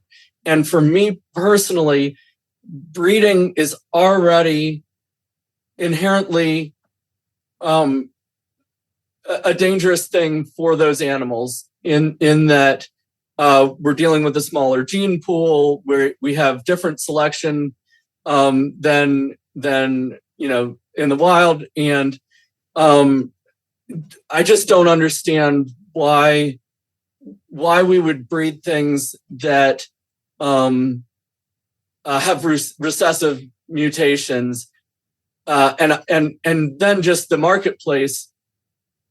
One person breeding it, fine, it might not be that big a deal, but this whole pyramid scheme of trying to breed, like, and how it devalues the life of something natural. Not that it's not all natural, but something that would be wild occurring. Sure. More often, I don't understand what's wrong with a ball python. What's wrong with a normal wild ball python? I mean, do I see some that I like the look better than others? Sure, but I've never seen a ball python and been like, oh, like, we should improve on this. Does that make sense? Yeah, no, it does. But so this is there's a lot of things here, and I appreciate what you're saying, and I really do hear you. So one thing that I would say is, like, I don't think of improvement when I think about anything with regard to morphing, right? Like, it's not like an improvement that's being made. Number two, I think things change, or at least you can have a different lens on them when we're talking about something that does occur naturally, right? Something that occurred on its own in the wild without any interference and would have been there without anyone kind of like what something that is wild or wild type, that is an assumption that we're projecting onto that population, right? Wild type is a specific narrow range of things. And if something pops out that as anomalous, we're labeling that as not wild type anymore. This is an arbitrary distinction that only has value if we're interested in categorizing things in the first place, right?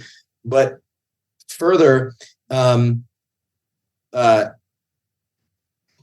don't agree that that morph market alone is a pyramid scheme. I don't think that at all, because again, if we remove a morph from it, right? Let's take something like the Borneo earless monitor, right? This was something that is just crazy rare. Barely anybody have bred them in captivity at all. That you could consider that the same thing. It's like, these are the first ones ever imported into captivity. I'm going to charge 15 grand for them. Oh, well, it's a pyramid scheme, because you're not going to get the same return on that investment, right? But that's not what it's about. It's not about getting a return on your investment per se. Look, I also happen personally, I don't need to, in my mind, there's no reason that the ethics and the choices that we make around keeping our animals can't intertwine it can't coexist with a business model either. I think that they can all work together in ways, right? Now, is everybody? Yeah, they have to in some ways. And is everybody going to do everything perfectly? No, of course not. But like, pointing to the ways that people will do it incorrectly doesn't discount or discredit the rationale for people who do it the right way. You know, like you can have both of those things. They can both live together. I really struggle with the description of morphs as a pyramid scheme. I struggle with the idea of what wild type means or wild form means. I struggle with the idea that we have any responsibility to keep anything looking a specific way for the sake of some fabled wild existence. Now, it doesn't mean that I don't value what we would otherwise call a wild type. It doesn't mean I don't value responsible management of a species going forward into the future. All of those things I'm totally on board with. I think the only difference is that I don't see an incompatibility between that and the existence of a morph in a given species. I think they're all totally fine to work together, personally. I hear you. I just disagree. Right. I think anything that's anything that is gonna encourage anything that's not a celebration of trying to create the most, any motivations that aren't towards the benefit and the well-being of the animal. I don't think that's just an arbitrary ethic. I just. Oh no. I mean, and to me, I don't understand personally not just trying to breed like the okay, so say it's a recessive gene and right. You have an animal that comes out and it's as healthy as anything else. It's great. I don't have a problem breeding that animal to something else, but this whole thing of trying to go back and like trying to isolate that out, to me, it's not inherently wrong, but I think it leads down a dangerous path that I don't think our culture is mature enough to handle. Individual people, yes, but honestly, it's kind of a pointless conversation because nobody's ever going to listen to me. Nobody. I'm not trying to. I don't look. I don't, Nathan. Mean, you. I don't mean that in the way it sound. I mean, as in, if somebody's like gonna breed morphs, they're not gonna like. I'm not gonna change anybody's mind. And at a certain point, I mean, like, I don't understand it. I don't like it, but I mean, I feel like people think people like me are gonna like try and make morphs illegal, or they're gonna like ruin the market or something. I don't have that ability. Like, even if that was my intentions, I'm not the kind of person that is influential in terms of what laws are and aren't made. And so I don't know. You know, I think all of this stuff is really important to talk about. Like when you say, it's a pointless conversation, I don't agree with that at all. I think this is a very purposeful conversation that has a lot to offer, you know, and I think that there are going to be people who align with your perspective on this more than mine and more than other. That's great. I think it's a good thing. You know, I don't expect anybody to think that my way of doing things is the only way or whatever. It's just one of those things where it's like, I don't the idea that, like, I don't even agree with the distinction between species, like on an absolute level. You know what I mean? Like I don't think the distinction between species is real. I don't believe in free will. I don't believe in consequence or punishment. That's not me, right? Like so like philosophically, we're talking about something totally different, right? With that said, I need, if someone's going to try to convince me that it's unethical to produce morphs of some kind, I really need a lot harder. Like, I need some hard, really, let's get into the absolute nitty gritty of some absolute terms here about how this is obviously bad for reason X or Y. And unfortunately, I think too often this conversation tends to go towards the realm of preference. Well, it's like, well, I just prefer, what's wrong with the wild type ball python? What's wrong with X? There's nothing wrong with them. It's just that the reality is that people are different. We're all different, and we have different likes and dislikes. We have different desires. We have different, people like to have an influence on the world around them. What's wrong with the wolf? Nothing's wrong with the wolf and retrievers, and I don't see any difference, in my mind. We're just at the, yeah, go ahead. There's a lot wrong with the wolf. Yeah. If you're, no, I mean, I love wolves. I prefer wolves to dogs, but if I'm trying to hunt rabbits that run down a hole, I want a dachshund, not a wolf. Mm-hmm. If I'm trying to have a guard dog that doesn't kill people as a guard dog, but makes a loud noise, I'll take my dog over a wolf any day because it's been bred to have a louder bark. Mm-hmm. To me, the difference there is, I think domestication in general is a dangerous thing. But where what separates morphs from a chicken or a dog or a cow, to me, is that I understand the reason why somebody decided to breed a bird that lays way more eggs than a wild fowl would, or a cow that produces much more milk and is less aggressive.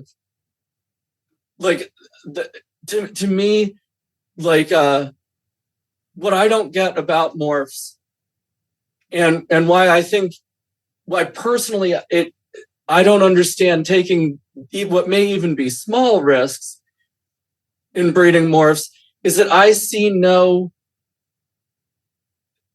practical gain other than either financial or somebody wanting something that's like a two-headed snake at a fair, or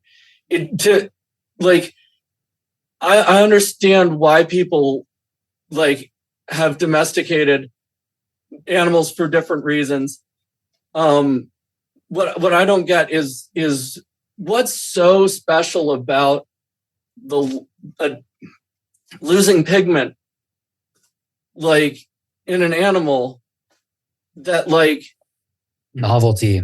I think a lot of it for people just has to do with novelty and a perception of rarity, and so it's I don't know. I think a lot of what you're speaking to, Nathan, is something I relate to, and just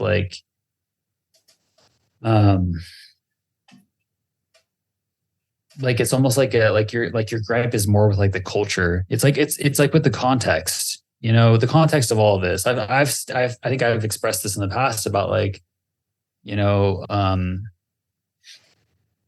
I think in my ideal world, the herpetoculture would be irrelevant.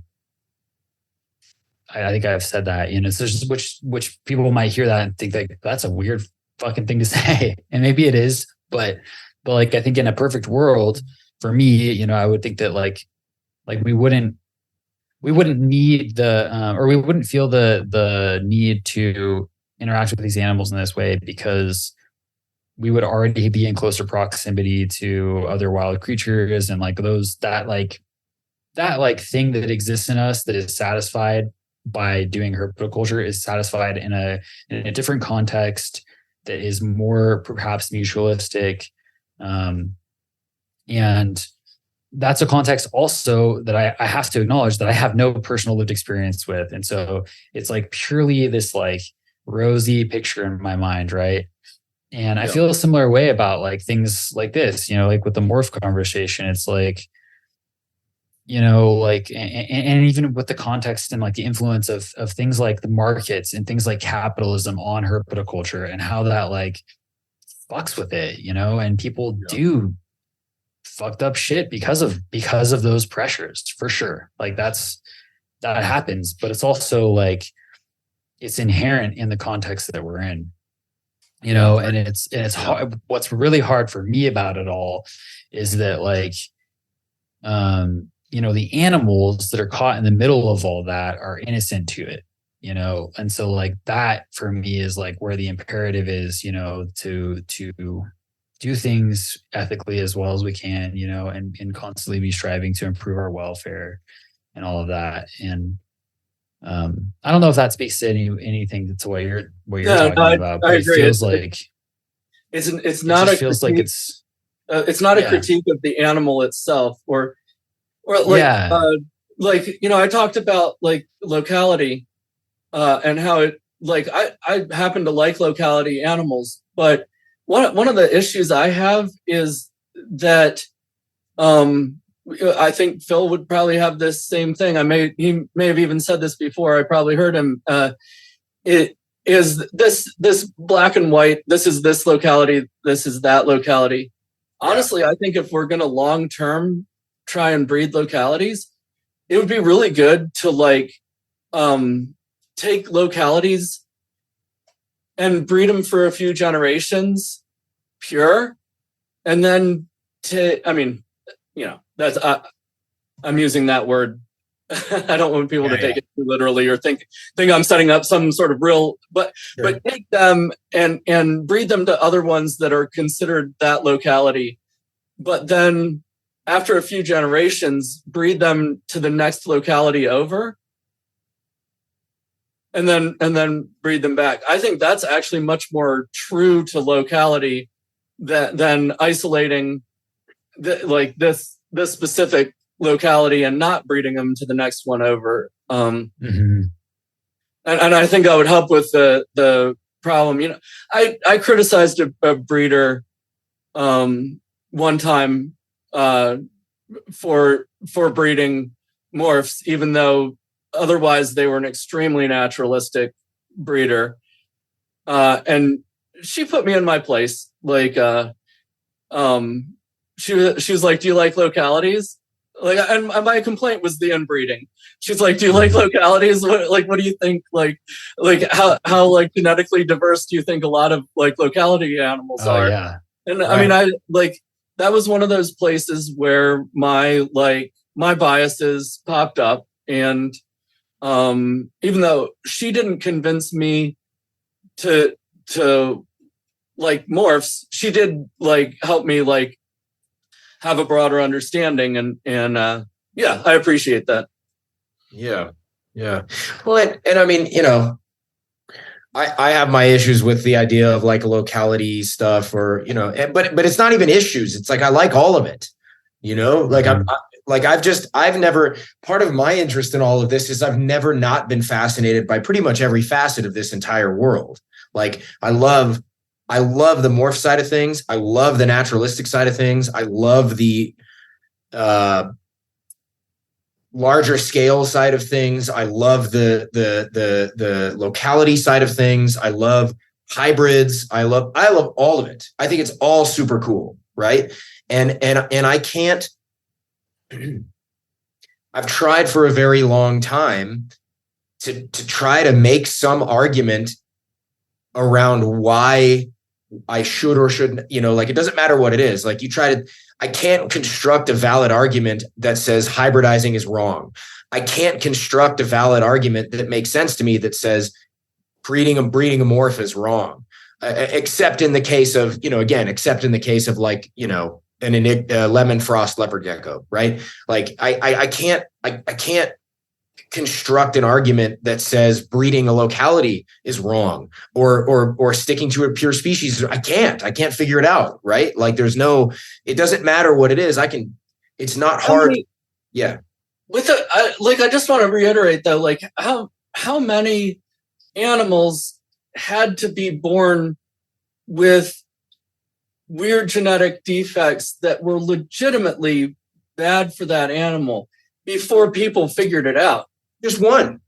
You only need one. You only need one. Yeah. Only one. But honestly, like in reality, in the context of our culture, how many of those have to like happen before like the community gets together and says, okay, we're not going to breed these anymore? And sure. Like, so I mean, that's my concern. It's like the way I approach things. It's rarely about like, is this single act right or wrong? I mean, obviously there's some things that you do, but I'm trying to think about the bigger picture of like, what does this mean overall? And so for me, unless there's a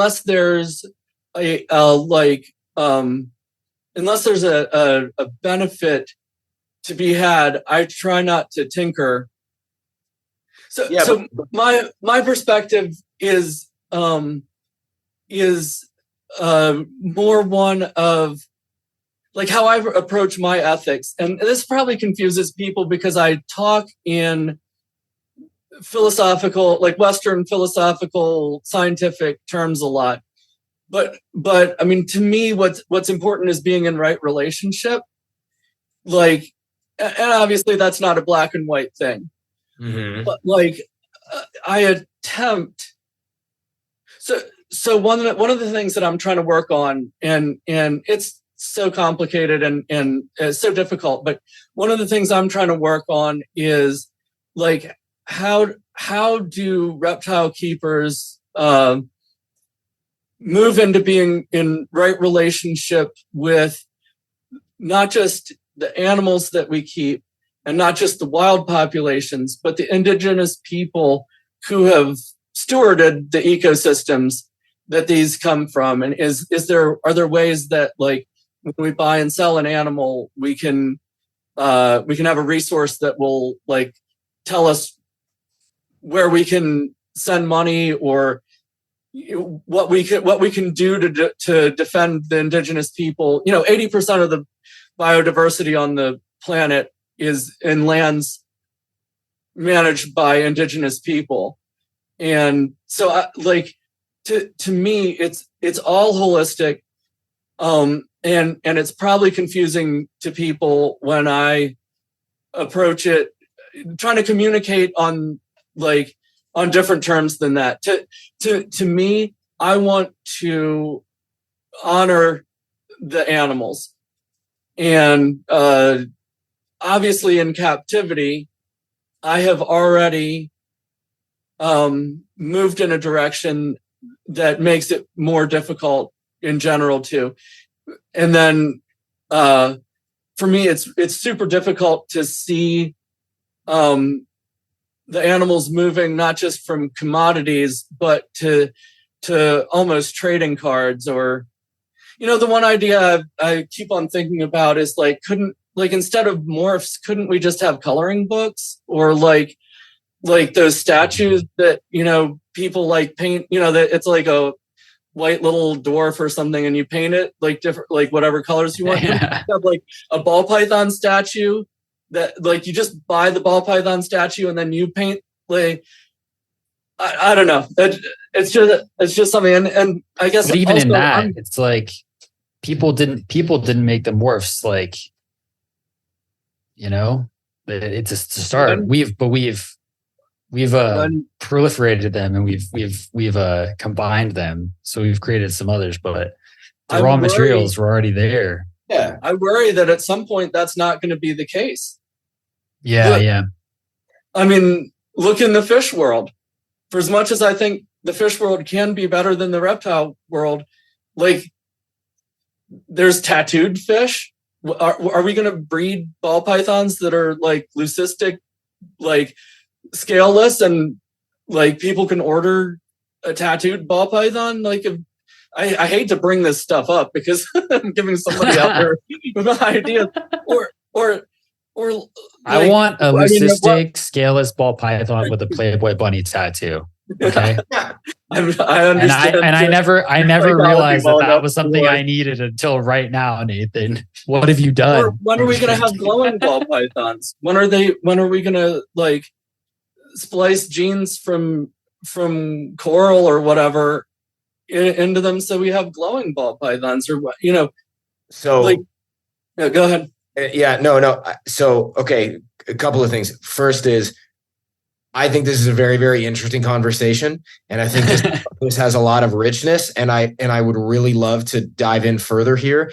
I didn't recognize that we were already pretty far in here. My wife and I are going over to my mom's place for dinner tonight, and we have to leave in like 10 minutes. I'm really. I thought, honestly, well, because we started at 4, we usually average like 90 minutes to 2 hours, but we're at 2.5. Oh, wow. And I love that.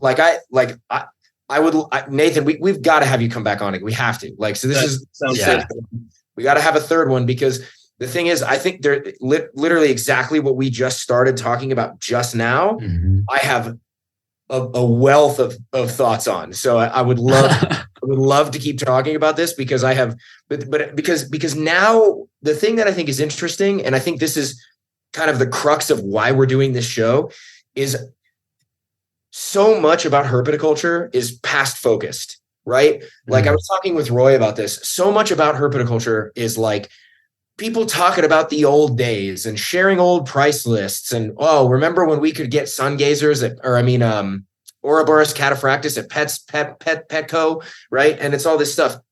Great. History is important. We should talk about it, right? But we have to be future focused in what we do, because we're building that future right now, right? And if we're going to be future focused, so much of what we have to talk about is where the practical and legitimate implications of what we do intersect with philosophical concepts. So that's the only way to go forward. It's the only way, right? So I really want to keep having this conversation, and I'm actually kind of upset that we can't just keep talking about it right now. I'm sorry. I really wish we could, because this is great stuff and this is super interesting to me.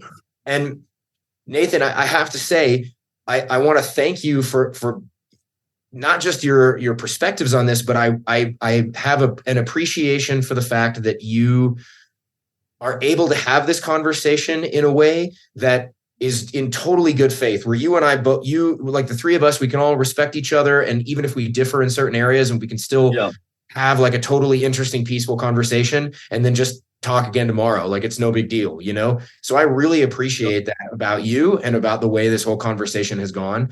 And sure. I just would really like to reiterate that I want to have it again. And I'm sorry I have to do this so quickly. It's fine. I'm got away from me, honestly. Can I just make one appeal for help to your listeners? Of course.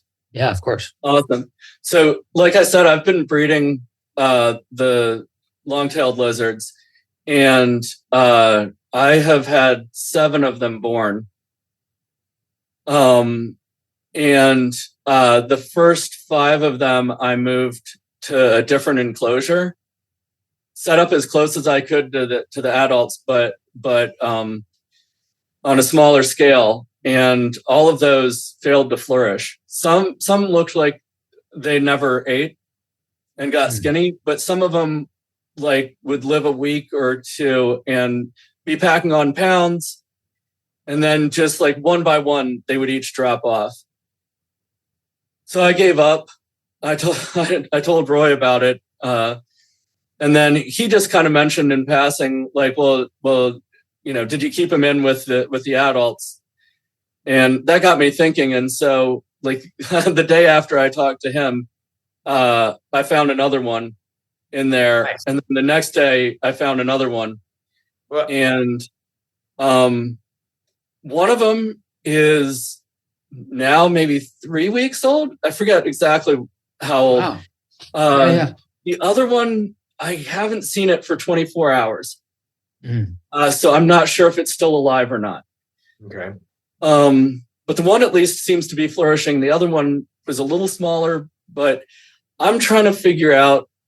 I was worried to keep them with the adults, but the adults mostly seem to be really respectful of their space. In fact, almost never go on the one log that the babies prefer. I'm wondering, like, what's the difference? Like, does anybody like, if anybody could help me figure out like why they would do better in with their parents, even if the one has died now, it lived a lot longer than the other ones did. So yeah, I'm really interested in anybody that has any experience or just any ideas to throw out there. That'd be great. So tachydermis people. Yeah. Hit Nathan up. Yeah. I'm sure you'll get some good response. Very cool. Best of luck with that. So yeah, listen, we're gonna skip the final question on this one because we've asked you before. Yeah. And, and maybe on the next one we can say, hey, has your answer to why herpetoculture changed at all? And can you just remind people where they can find you on the internet? I mean, I'm on Facebook, YouTube. Once again, my YouTube is mostly old stuff about plants and some of my son's skateboarding. But you can find me there. I hope to start posting about animals on there, but yeah, we'll see. Anyway, Facebook is probably the best place, even though I really wish there was a better place. Right. Yep. Me too. All right. All right, gentlemen. Well, thank you, Nathan. It's a pleasure as always. Yeah, thank you guys. both. Really appreciate Talk to you. Yeah, of course. Talk to you guys soon. Have a good night. Hit that button, Roy. Hit that button. Oh, yeah. Okay.